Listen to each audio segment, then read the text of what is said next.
नमस्कार, बोलने से बदलेगा इस स्पेशल बुलेटिन में आप सभी का बहुत स्वागत है। आपके साथ मैं हूं दीपिका। एमपी में सरकारी स्कूल एक के बाद एक बंद हो रहे हैं। स्कूलों के भवन जर्जर हो रहे हैं। कुछ भवनों की हालत इतनी खस्ता है कि कभी भी यहां पे एक बड़ा हादसा हो सकता है। सतना में तो हालात इतने बुरे हैं कि 60 सरकारी स्कूलों पर सरकारी ताले लग चुके हैं, तो वहीं प्राइवेट स्कूलों की तादाद लगातार बढ़ती जा रही है। जाहिर है दिक्कत गरीब पेरेंट्स के सामने है, जिनके पास इतने पैसे नहीं है कि वो प्राइवेट स्कूलों में अपने बच्चों को पढ़ा सके, जबकि इसके सरकारी स्कूल ही बंद हो रहे हैं। ऐसे में आज हम इसी से जुड़े अहम सवालों पर बातचीत करेंगे। आप भी हमें कॉल कर सकते हैं और हमेशा की तरह ये आपका ही मुद्दा है। आपसे जुड़ा हुआ ये तमाम मुद्दा इस शो में हम उठाने की कोशिश करते हैं। आप हमें कॉल कर सकते हैं। हमारा नंबर है 8178999182 और इस पर बातचीत करने के लिए खास मेहमानों का पैनल हमारे साथ जुड़ेगा। लेकिन उससे पहले आपको लिए चलते सतना के नकटी ग्राम पंचायत में और देखते हैं हमारे सहयोगी ज्ञान शुक्ला की ये खास रिपोर्ट। विश्व स्तरीय शैक्षणिक व्यवस्था के तमाम दावों के बीच एक ऐसी दुनिया भी है जहां पर आज भी भारत में बच्चे जो है माध्यमिक शिक्षा से, प्राथमिक शिक्षा से वंचित हैं। वंचित होने का कारण ये है कि इन ग्राम पंचायतों में जहां पर पुराने पहले स्कूल्स के एस्टेब्लिशमेंट थे, वहां पर स्कूलों की हालत इतनी जर्जर हो गई कि अब वो पढ़ने लायक नहीं रह गए। लोग अपने बच्चों को वहां भेजते नहीं है, इसलिए वहां पर स्कूल अब बंद हो चुके हैं। इन सतना जिले की ही अगर अकेले बात करें तो वहां लगभग 60 स्कूल ऐसे हैं जहां पर भवनों के जर्जर होने के चलते वहां पर छात्रों की संख्या शून्य हो चुकी है। हम इस वक्त खड़े हैं सतना जिले की नकटी ग्राम पंचायत में। नकटी ग्राम पंचायत में यहाँ पर पहले स्कूल चलता था, कुछ बच्चे इकट्ठे होते थे। स्कूल कैसे चलता था, किन परिस्थितियों में चलता था, मैं अपने कैमरा साथी से बोलूंगा कि वो दिखा सकेंगे आपको कि ये वो नीम का पेड़ है जिसके नीचे यहाँ के स्थानीय लोगों ने व्यवस्था बनाकर बच्चों को इकट्ठा करना शुरू किया। छात्र संख्या भी 30, 35, 40 के आसपास पहुंच गई थी। धीरे धीरे व्यवस्थाएं बन रही थी और आज आप देख सकते होंगे कि आज इन व्यवस्थाओं के अभाव में इस ग्राम पंचायत के बच्चे यहाँ से लगभग अब 3 किलोमीटर 4 किलोमीटर की दूरी तोड़ करके जाते हैं, तब जाकर उन्हें शैक्षणिक व्यवस्थाएं की व्यवस्था मिल पाती है। हमारे साथ बात करने की ग्राम पंचायत के तमाम वो लोग हैं जिन्होंने बच्चों की बुनियादी शिक्षा के लिए बहुत प्रयास किए अपने स्तर पर। दादा, क्या नाम है आपका? नारायण सिंह। नारायण सिंह। दादा, पहले कहाँ चलत रहा स्कूल? हमारे मकान घर यहाँ पहले स्कूल यहाँ चलाते रहे? पहले यहाँ भी चला है, बगल में ही चला है। हाँ। उसके बाद फिर हमारे घर में फिर अपना कमरा दे दिया। हाँ। इन्होंने अपने घर का एक कमरा भी दिया था इस व्यवस्था के लिए, लेकिन वो व्यवस्थाएं टूट गई क्योंकि उन्हें रेगुलर वे में क्या दिक्कत जात रही दादा? मतलब काहे नहीं चल पाओ स्कूल में? मकान बिल्डिंग न रहने के कारण और मास्टरों की कोई कमी नहीं, पढ़ाई की कोई कमी नहीं थी। हाँ, पढ़ाई एक नंबर की। 2 शिक्षक थे। हाँ, केवल भवन विहीन के कारण कमरा नहीं रहा तो पढ़ाई बंद हुई। हाँ, बंद हो गई। अच्छा, बात हुई कि अपना पचे सरकारी अधिकारी से कोनो बात की? हाँ, तो कहा कहीं बोले का 30 लड़के अगर हो गए तब हम भवन दे सकते हैं, अगर नहीं है तो नहीं दे। तो अब बच्चे कहाँ जा रहे हैं? अब बच्चे सब प्राइवेट में। अब प्राइवेट स्कूल में जाने को मजबूर हैं? जी। अच्छा, क्या नाम है दादा अपना? पीताम्बर सिंह। पीताम्बर। तो अब बच्चन के जो है बाहर प्राइवेट स्कूल में जाके हम फीसों ज्यादा है, किराया भी लगता है। हाँ, और समस्या नहीं है, लेकिन उनको भेजा गया क्योंकि स्कूल टूट गई यहाँ, क्योंकि भवन नहीं है, इसलिए वहाँ गए। कुछ यहाँ गए, वहाँ दे ही जाते हैं। अब इतने बच्चे भी पढ़ने भी नहीं जा पाते पानी के समय, बरसात में नहीं, बरसात के नाला पड़ता है, वहाँ नहीं पहुँच पाते। नकटी ग्राम पंचायत एक ऐसी ग्राम पंचायत है जहां पर रोड की समस्याओं को लेकर तमाम चुनावों के बहिष्कार हो चुके हैं। थोड़ी बहुत रोड का निर्माण हुआ है, लेकिन अभी भी स्थितियां इतनी अच्छी नहीं है कि यहाँ के बच्चे क्योंकि अपने संसाधनों से वहां तक जा पाना। क्या शुभ नाम है आपका? शिव कुमार सिंह। शिव कुमार जी, क्या दिक्कतें जा रही शैक्षणिक व्यवस्थाओं को लेकर? भवन है नहीं, इसलिए पढ़ाई यहाँ जो स्कूल तथाकथित रूप से चलाया जा रहा था व्यवस्था से, वो सब खत्म हो गई है। क्या दिक्कतें जा रही हैं? बहुत दिक्कत है। अब यहाँ के जो छोटे छोटे बच्चे हैं तो अब चूंकि 3 किलोमीटर 4 किलोमीटर में माध्यमिक विद्यालय है, प्राथमिक विद्यालय है, यहाँ का विद्यालय भवन न होने के कारण टूट गया। जो विद्यालय संचालित था वो भवन न होने के कारण टूट गया। छात्र तो इकट्ठे हुए, लेकिन शासन का ये कहना था कि आप अगर छात्र संख्या पर्याप्त रखेंगे, पर्याप्त का मतलब 40-50-100 रखेंगे तब हम भवन देंगे। अगर छात्र, क्योंकि जब शुरुआत होती है तो इकट्ठा लोगों को विश्वास नहीं हो पाता है, स्ट्रेंथ बढ़ रही थी, 15 हुए, फिर भी 25 हुए, फिर 40 हुए, लगभग छात्र बढ़ रहे थे। बिल्कुल। लेकिन जब नीम के नीचे बैठाना है, किसी के घर पे थोड़ी सी जमीन पे बैठाना है, लोगों को ये आपत्ति होने लगी कि आप भवन अगर शासन देती है, एक अच्छी बैठक व्यवस्था होगी, अच्छा विद्यालय होगा, अच्छा परिसर होगा, हर व्यक्ति ये चाहता है कि हमारा बच्चा कहीं ना कहीं ठीक जगह अच्छे पे में बैठ के पढ़े। बिल्कुल। तो वो व्यवस्थाएं शासन नहीं उपलब्ध करा पाई। धीरे धीरे हर पिता यहाँ से बिलग होने लगा, वो उठा के ले जाके अपना बच्चों को दूसरी जगह शिफ्ट करने लगा, और यही क्रम चलते चलते आज विद्यालय समाप्त हो चुका। तो अंततः अव्यवस्थाओं का आलम ये रहा कि पहले नीम के नीचे लगता था, फिर सरपंच साहब ने अपने घर में एक कमरा दिया, और अंततः चूंकि शासन प्रशासन के जो नुमाइंदगी थे, उनकी जो मतलब इन ग्रामों के प्रति अप्रोच, कहीं ना कहीं शैक्षणिक व्यवस्थाओं की जो स्थिति इन ग्रामीण क्षेत्रों में देखी जा सकती है, उससे उन दावों की कलई खुलती है कि हम उन्नत भारत की ओर बढ़ना चाहते हैं, हम उन बच्चों को बढ़ाना चाहते हैं। तो कहीं ना कहीं ग्राम पंचायतों की जो स्थितियां हैं, खासतौर पर शैक्षणिक स्तर की, वो अत्यंत भयावह है। सतना जिले की नकटी ग्राम पंचायत से ज्ञान शुक्ला, एनडीटीवी के लिए। और इस पर बातचीत करने के लिए खास मेहमानों का पैनल हमारे साथ जुड़ चुका है। डॉक्टर जवाहर सूरीसेठी एजुकेशनिस्ट है, मधु श्रीवास्तव पूर्व प्रिंसिपल है, और शिव कुमार सिंह अभिभावक है, और साथ ही अंजुनी त्रिपाठी पूर्व शिक्षा अधिकारी हैं। आप सभी मेहमानों का हमारे साथ जुड़ने के लिए बहुत बहुत शुक्रिया। आपसे जुड़ा हुआ मुद्दा है, और आप सभी जो हमारी ऑडियंस है, आप भी हमें कॉल कर सकते हैं। नंबर्स लगातार टेलीविजन स्क्रीन पर फ्लैश हो रहा है। लेकिन सबसे पहले डॉक्टर जवाहर आपके पास आते हैं, क्योंकि आज संयोग की बात है कि सूबे की मुखिया जो 12वीं के टॉपर्स है, उनको एप्रिसिएशन के लिए स्कूटी बांट रहे थे। लेकिन दूसरी तस्वीर ये भी है कि सतना की जो तस्वीर है वो परेशान करने वाली है। एक साल में यहाँ पे 60 से ज्यादा सरकारी स्कूल पे सरकारी ताला लटक गया है। कितनी बड़ी चिंता की बात है? बहुत बड़ी चिंता की बात इसलिए है क्योंकि हम हमेशा ऊपर के जो तबके को पर ध्यान देते हैं कि जो टॉपर है उसको मैंने ध्यान दे दिया, लेकिन जो नीचे है, जिसके पास संसाधन ही नहीं उपलब्ध हैं, उसके बारे में हम ज्यादा ध्यान देते नहीं है। ये इस तरह के कई गांव हैं जिनके पास ना बिजली है, ना पानी है, ना बिल्डिंग है, ना टॉयलेट है, और इस तरह के कई गांव है। बल्कि इसी बार जो सत्र था पार्लियामेंट का, उसमें कहा गया है कि करीब 15,000 स्कूल हैं जिनके पास बिजली नहीं है। हाँ, तो इस तरह की कई चीजें आते हैं। ये जरूर बताया जाता है कि चूंकि वहां बच्चों की संख्या कम है, इस वजह से हम वो नहीं दे पा रहे, बट सरकार का काम है ये कोई प्राइवेट स्कूल नहीं है कि संख्या कम है, संख्या धीरे धीरे बढ़ती है। हाँ, कि आज की तारीख में देख कर कि कल ये नहीं होगा करके मैं स्कूल बंद नहीं कर सकता। और चूंकि आरटीई में या राष्ट्रीय शिक्षा नीति में भी ये कहा गया कि हर 1 किलोमीटर और 3 किलोमीटर में स्कूल होना चाहिए, तो वो उसका प्रावधान ही नहीं हो रहा है। ये समझ में नहीं आता ये चीज क्या हो रही है। बिल्कुल। मधु मैम, सरकारी स्कूल में बच्चों का ड्रॉप आउट रेट बढ़ रहा है, सरकारी स्कूल बंद हो रहे हैं। हालांकि अगर हम सरकारी स्कूल में टीचर्स की सैलरी की बात की जाए तो 80,000 1 लाख के आसपास मिलते हैं, तो वहीं प्राइवेट स्कूल में जो सैलरी मिलती है 25 से 30,000। क्या वजह है कि ड्रॉप आउट रेट भी बढ़ रहा है और सरकारी स्कूल भी बंद हो रहे हैं? एक बहुत बड़ा विडंबना हमारे देश की हम ये कहेंगे कि हमारे देश ने विकास बहुत किया, बड़े बड़े बांध बने, सड़कें बनी, ट्रेन रेलवे स्टेशन बने, सबका विकास हुआ, लेकिन शिक्षा के क्षेत्र में आज़ादी के बाद ऐसा कोई निर्माण नहीं किया गया, मतलब ऐसे कोई ठोस कार्यक्रम नहीं बनाया गया जिसमें कि हम स्कूल भवन का निर्माण कर पाए।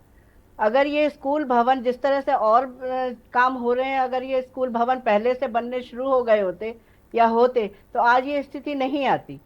स्थिति इसलिए खराब हुई कि शिक्षा के क्षेत्र को ही सबसे कम मौका मिल पाया, जहाँ पर कि ना तो भवन है, ना सुविधाएं मूलभूत बच्चों को जो चाहिए वो है, खेल के मैदान नहीं है और शिक्षक भी नहीं है। बहुत बड़ा कारण यह है कि शिक्षक भी कम है।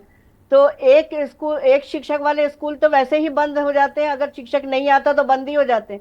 और भवन ना होने से बच्चे कहाँ पढ़ने जाएंगे? जब बरसात होती है, गर्मी आती है, सर्दी आती है, तो उनको भवन तो सबसे पहले जरूरी है, शौचालय जरूरी है, ये मूलभूत जो सुविधाएं हैं वो शिक्षा के क्षेत्र में बच्चों के लिए जरूरी है, जो नहीं होती। इसलिए वो पलायन करते हैं, एक जगह से दूसरी जगह जाते हैं और प्राइवेट स्कूलों को मौका मिलता है और वो नए स्कूल खोलने को खुल जाते हैं। लेकिन सरकारी स्कूलों को पूरी व्यवस्थाएं नहीं मिलने के कारण वो धीरे धीरे बंद होते जा रहे हैं। ये सबसे बड़ा कारण है कि अभी तक हमने शिक्षा के क्षेत्र में कोई ठोस कदम नहीं उठाया अभी तक सिस्टम में। अंजलि त्रिपाठी जी, अभी आपने मधु मैम को सुना है कि शिक्षा के क्षेत्र में कोई ठोस कदम नहीं उठाया गया है शिक्षा प्रणाली को, उसके ढांचे को, उसके स्ट्रक्चर को पूरी तरीके से मजबूत करने के लिए। जब बजट आता है तो हम हर साल देखते हैं कि शिक्षा के क्षेत्र में शिक्षा विभाग का बजट जो है हर साल बढ़ जाता है।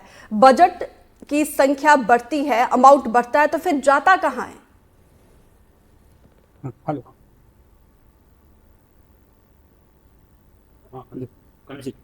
अंजलि सर, आवाज मिल रही है आपको? तो अंजलि जी, आवाज मिल रही है आपको? दोबारा हम जाएंगे अंजलि जी के पास, लेकिन उससे पहले शिव कुमार सिंह अभिभावक हमारे साथ जुड़े हुए हैं। शिव कुमार जी, किस तरीके से दिक्कत परेशानी आप लोगों को आती है? क्योंकि सरकारी स्कूल में हर कोई चाहता है कि सरकारी नौकरी ले, लेकिन सरकारी स्कूल में बच्चे, अभिभावक जो है अपने बच्चों को डालने से अवॉइड करते हैं। जी, पहले तो मैं पूरे पैनलिस्ट को प्रणाम करता हूँ। मैं एक अभिभावक के रूप में अपने गांव के विद्यालय को बंद होते देखा है, अभी जस्ट 1 साल पहले ही देखा है। वहाँ के जो छोटे छोटे बच्चे हैं ना, बड़ी तकलीफ में दूसरे विद्यालय में पहुँच पाते हैं। बरसात का सीज़न, गर्मी का सीज़न। मेरा ये मानना है कि अगर शासन प्रशासन धरातल स्तर पे अगर व्यवस्थित स्कूल का भवन हो, व्यवस्थित सारी सुविधाएं हों, तो शायद एक अच्छा मतलब विद्यालय शिक्षा व्यवस्था बन सकती है। लेकिन हम लोगों की मजबूरी है, एडमिशन करवाने के लिए बोला जाता है, एडमिशन करवाइए, एडमिशन अभिभावक जल्दी सामने नहीं आता, क्योंकि दिक्कत इस बात की हो रही है कि भवन तो है नहीं हमारे गांव में। अगर भवन नहीं है तो किस विश्वास पे वो अपने बालक का नाम लिखवा दे। ठीक है, अंजलि त्रिपाठी जी, आपको आवाज मिल पा रही है? जी बिल्कुल। सर, मेरा सवाल आपसे ये है, शिक्षा का बजट हर बार बढ़ता है, लेकिन जिस तरीके से यहाँ पे मधु श्रीवास्तव जो पूर्व प्रिंसिपल है, उनका कहना है कि क्वालिटी एजुकेशन की तरफ ध्यान नहीं दिया जाता है और लंबे समय से शिक्षा प्रणाली पर ठोस कदम नहीं उठाया गया है। शिक्षा का बजट बढ़ता है तो फिर वो अमाउंट कहाँ जाता है सर?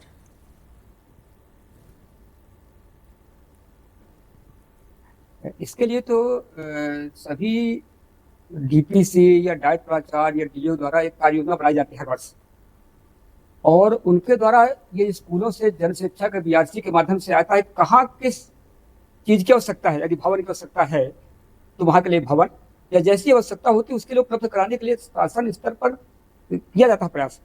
अब वहाँ का टीचर अगर रुचि ले रहा है तो निश्चित रूप से भवन मिल जाता है। यदि कोई प्रिंसिपल या टीचर रुचि लेता है तो उसको भवन में दिक्कत कहीं नहीं आती है। चाहे हायर सेकेंडरी स्कूल है तो रमसा के माध्यम से भी आ रहा है, प्राइमरी मिडिल स्कूल है तो कलेक्टर के द्वारा भी बहुत सारे माइनिंग फंड से भी दे रहे हैं, स्कूल फंड से भी दे रहे हैं, बहुत दिक्कत नहीं आ रही कहीं भी। अगर स्कूल में सोच है किसी प्राचार्य का, टीचर का, तो बहुत बड़ा कारक भवन नहीं आता है। मेरा तो मानना ये है। जी, इसी बीच हमारे साथ एक कॉलर जुड़े हैं, शुभम इंदौर से। शुभम, आपका सवाल क्या है?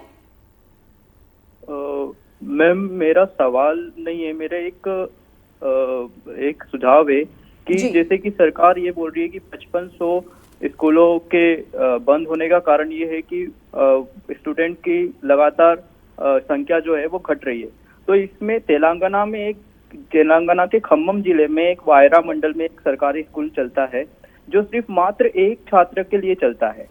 इसका मतलब कि जो शिक्षा होती है वो शिक्षा की गुणवत्ता पे ध्यान देना चाहिए सरकार ने, ना कि उसके कि कितने बच्चे पढ़ रहे हैं। क्योंकि आजकल हमें ये भी जैसे कि मुझे ऐसा लगता है कि हमारे यहाँ की जो गुणवत्ता है वो बहुत ही मतलब कि बढ़ाने की आवश्यकता है। तो हमको तेलंगाना और दूसरे भी राज्यों से हमसे सीख लेना चाहिए। ऐसा नहीं कि अगर कम हो रहे हैं तो बंद ही कर दो। बिल्कुल, बहुत अहम सुझाव है शुभम आपका। जाहिर सी बात है, हमें सीखना चाहिए दूसरों से, दूसरे राज्यों से। ऐसे बहुत सारे केसेस हम देखते हैं मध्य प्रदेश में भी, जहां पे एक टीचर ही पूरे स्कूल को बहुत अच्छे से जो है देश के भविष्य को गढ़ रहा है।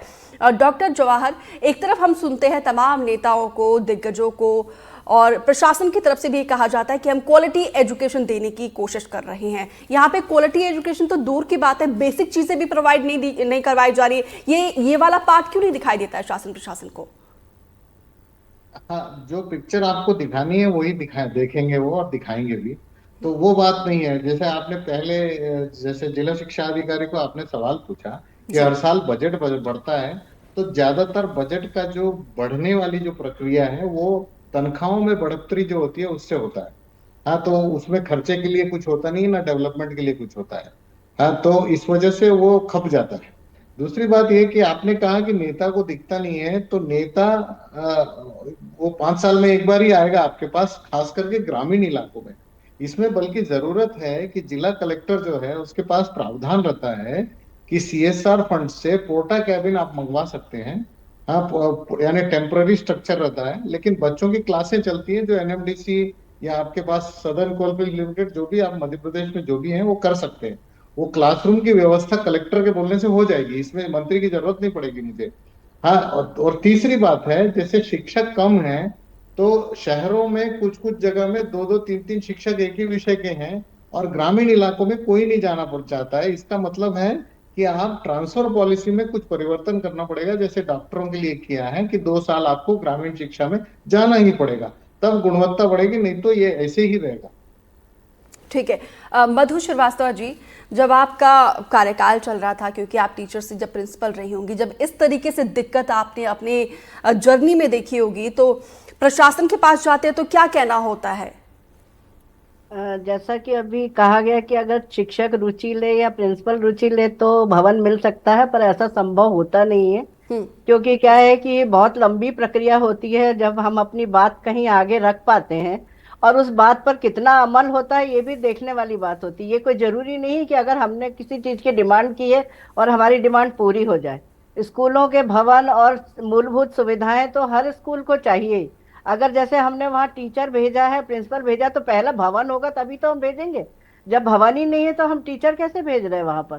तो टीचर तो जाएगा तो वो करेगा ही जो कुछ और चीजें होंगी, लेकिन भवन तो मूलभूत सुविधा है। भवन है, शौचालय है, साफ सफाई है, ये तो मूलभूत सुविधा है। अगर ये प्रशासन नहीं दे पाते हैं तो वो तो स्कूल बंद होना ही है, वहाँ कैसे स्कूल चल पाएंगे? बिल्कुल मैम, मेरा यही सवाल था। जब कभी स्कूलों की हालत जर्जर होती है, भवन टूटने की कगार पर होता है, जब आप साफ सफाई को लेकर, इन तमाम समस्याओं को लेकर जब प्रशासन के पास जाते हो, नेताओं से मिलते हो, तो क्या उनकी तरफ से इस समस्या का समाधान किया गया? कई बार हो भी जाता है और कई बार नहीं भी होता, दोनों परिस्थितियां होती हैं। कई बार हो भी जाता समाधान और कई बार नहीं भी हो पाता है, दोनों बातें रहती हैं। ठीक है। इसी बीच एक और कॉलर हमारे साथ जुड़े हुए हैं उज्जैन से, भानु। भानु, बताइए जरा आपका सवाल या सुझाव जो भी है। मैडम जी, मेरा ये कहना है, हेलो जी जी जी, हम आपको सुन पा रहे हैं, आप बताइए।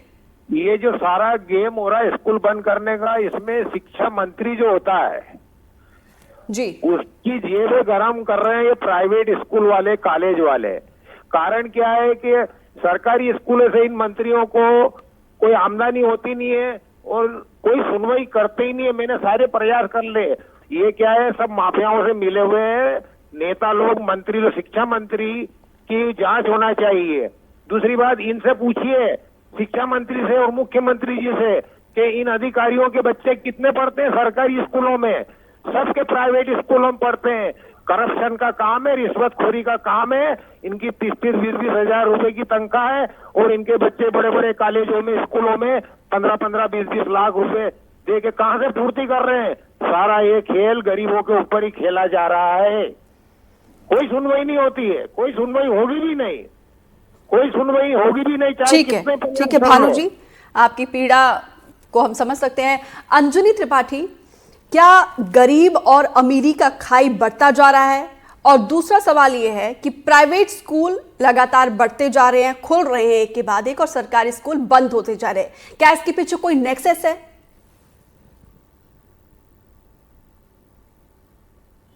मैं इसमें तो मैं काफी रिटायर हुए, मुझे 4 साल हो गया है।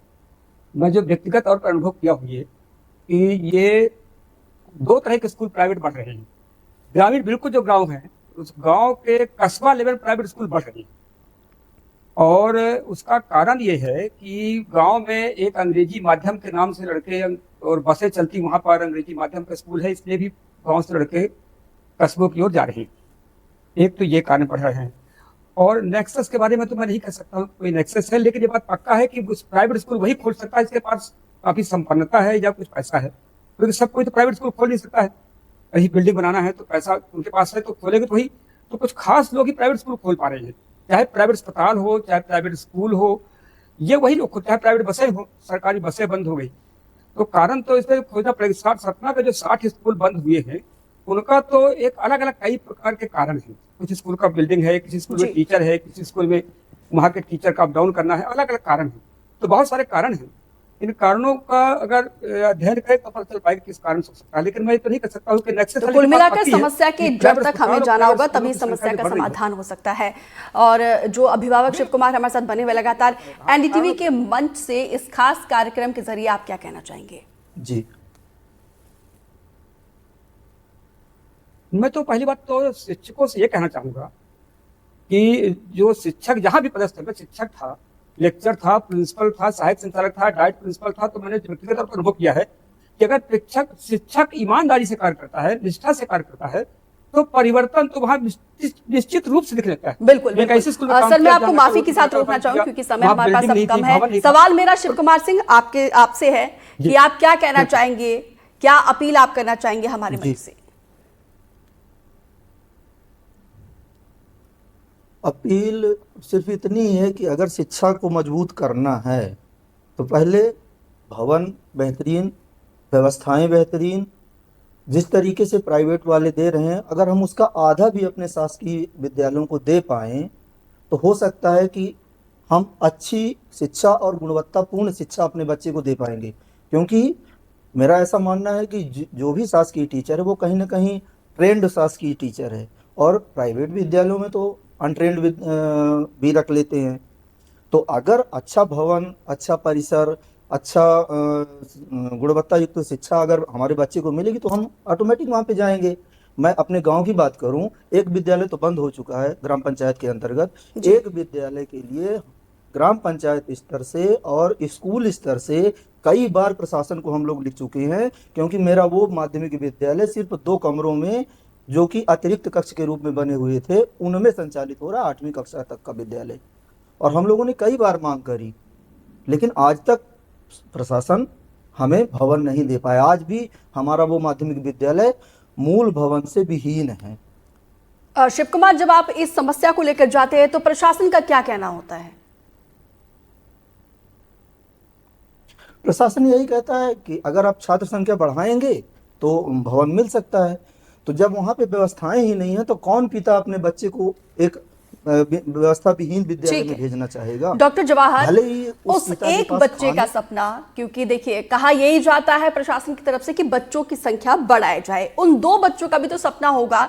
जब सूबे के मुखिया सभी को स्कूटी, लैपटॉप देते तो उनके भी तो अरमान होंगे, और उनके माता पिता ऐसे होंगे जो उनको प्राइवेट स्कूलों में नहीं पढ़ा पाते होंगे। तो ऐसे बच्चों के सपने को पूरा करने के लिए क्या कदम शासन प्रशासन को करना चाहिए?